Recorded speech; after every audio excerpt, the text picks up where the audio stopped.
Бул ирет мугалимдердин кесиптик майрамы шайлоо күнүнө туш келип калат экен. Муну айрымдар тагдырдын тамашасы катары жоруп жатат.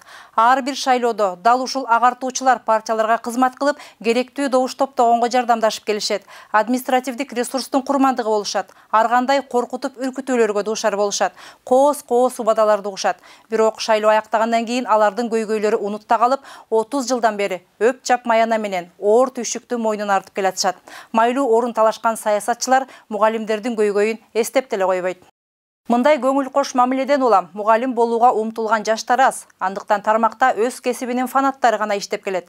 Бүгүнкү күндө өлкө мектептеринде 2000ден ашуун мугалим жетишсиз.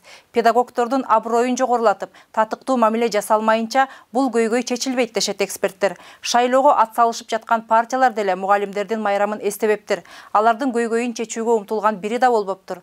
Педагогдор да мындан бүтүм чыгарып, шайлоодо административдик ресурстун курмандыгы болууга чекит коюуга мезгил жетти көрүнөт.